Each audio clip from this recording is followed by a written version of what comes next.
আমরা সৌদি প্রবাসী, আমরা আমাদেরকে আপনারা ভালোবেসে রেমিটেন্স যোদ্ধা উপাধি দিয়েছেন। আমরা আমাদের দেশের মায়া, বাবা মা, ভাই বোন, স্ত্রী সন্তানদের মায়া ত্যাগ করে দূর প্রবাসে পড়ে থাকি, যার একটাই কারণ পরিবারের মানুষগুলোকে ভালো রাখা, দেশে রেমিটেন্স দেওয়ার জন্য। কিন্তু ভাগ্যের নির্মম পরিহাস, আপনাদের সেই রেমিটেন্স যোদ্ধারাই প্রতারিত ও আর্থিক ক্ষতিগ্রস্ত হয়ে প্রতিকার পাওয়ার লক্ষ্যে আজ আপনাদের মুখোমুখি হয়েছি। প্রিয় সাংবাদিক ভাই ও বোনেরা, শুধুমাত্র আজকের এই সংবাদ সম্মেলনটি করার জন্যই আমরা সৌদি আরব থেকে দেশে এসেছি। আমরা ভুক্তভোগীর সংখ্যা প্রায় 450। সবাইকে আমরা একত্রিত করতে না পারলেও আমরা জেনেছি আমাদের সবার সমস্যা নেই, সমস্যা একই। আমরা এখন পর্যন্ত 87 জনের সাথে আলাপ করতে সক্ষম হয়েছি। আব্দুল হালিম নিহন নামে এক সৌদি প্রবাসী আমাদের প্রায় 15 কোটি প্লাস টাকা আত্মসাৎ করার চেষ্টা চালাচ্ছে। আব্দুল হালিম নিহন এক যুগেরও অধিক সময় সৌদি আরবের রাজধানী রিয়াদে ছিলেন। তিনি বেসরকারি স্যাটেলাইট চ্যানেল মাই টিভির সৌদি আরবের প্রতিনিধি ছিলেন। একই সাথে তিনি আমরা সৌদি আরব প্রবাসী বাংলাদেশী নামে একটি ফেসবুক পেজ পরিচালনা করেন। সেই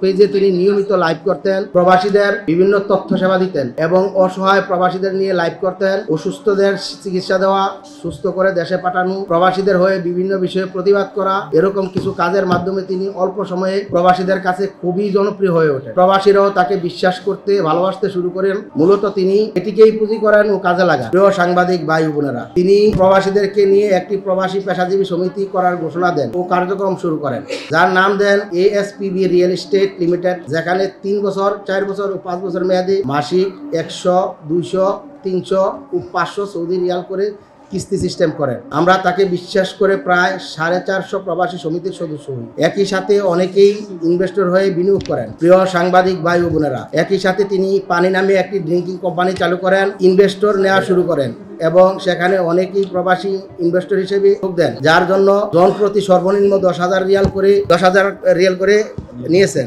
আমরা যারা সমিতির সদস্য, আমরা নিয়মিত কিস্তি দিয়েছি, যার প্রমাণ আমাদের কাছে রয়েছে। যাচাই করে দেখতে পারেন আপনারা। যারা ইনভেস্টর তাদের কাছেও তথ্য প্রমাণ সহ ইনভেস্টর কার্ড রয়েছে। আমরা অতীব দুঃখের সাথে জানাচ্ছি যে আমরা এই সঞ্চয়টি করেছিলাম ভবিষ্যতের কথা ভেবে। আমাদের কারো 2 লক্ষ, কারো 5 লক্ষ, কারো 10 লক্ষ, আবার কারো আরো বেশি টাকা জমা হয়ে ইতিমধ্যে সমিতির মেয়াদও শেষ হয়েছে বেশ কয়েক মাস আগে। কিন্তু এই আব্দুল হালিম নিহন এখন আর আমাদের সাথে যোগাযোগ করেন না। সমিতির বইয়ে দেওয়া অফিসের নাম্বারগুলো বন্ধ, চট্টগ্রামে অফিসে তালা দেওয়া, মাঝে মধ্যে ভুলে সে আমাদের ফোন ধরলেও নানা তাল বাহানা দিয়ে সময় নষ্ট করছে। আমরা বুঝতে পেরেছি আমরা প্রতারকের ফাঁদে পা দিয়েছি, আমরা প্রতারিত হয়েছি। সে আমাদের স্বপ্ন, আশা, ভরসা, আবেগ, অনুভূতি নিয়ে ব্যবসা করছে। তিনি সৌদি আরব থেকে হঠাৎ করে কি কারণে কেন চলে এসেছেন সেটা আমাদের অজানা। আমরা জেনেছি তিনি এখন দুবাইতে ব্যবসা করেন, আর সেই ব্যবসাটি করেন যেটি করার জন্য তিনি ইনভেস্টর নিয়েছিলেন, কিন্তু তাদের থেকে টাকা নিয়ে তিনি দুবাইতে নিজের নামে পানি কোম্পানি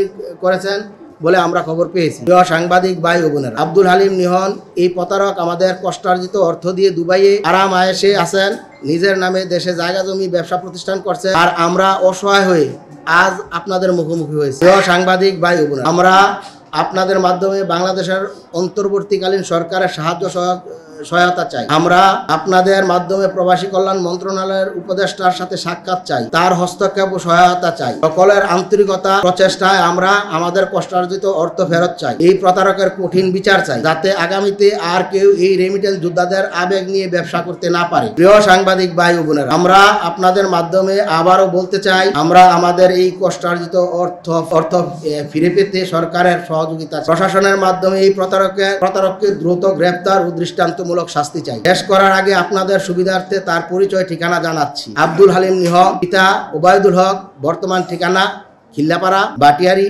হাটহাজারী, চট্টগ্রাম। পূর্বের ঠিকানা ছিল সন্দ্বীপ কলোনি, মির্জারহাট, ভোজপুর থানা, চট্টগ্রাম। আপনাদের মাধ্যমে আব্দুল হালিম নিহনকে আমরা জানিয়ে দিতে চাই, আগামী 15 দিনের ভিতরে সমিতি ও ইনভেস্টরদের সকল টাকা পরিশোধ করতে হবে, অন্যথায় আমরা 64 জেলায় একসাথে 64টি মামলা করার ঘোষণা দিচ্ছি। একই সাথে জেলা প্রশাসকের মাধ্যমে রিয়াদ দূতাবাস ও দুবাই হাই কমিশনের স্মারকলিপি প্রেরণ করব। প্রবাসীদের সাথে প্রতারণার বিষয়টি প্রবাসী কল্যাণ মন্ত্রণালয় উপদেষ্টাকে লিখিতভাবে জানাবো।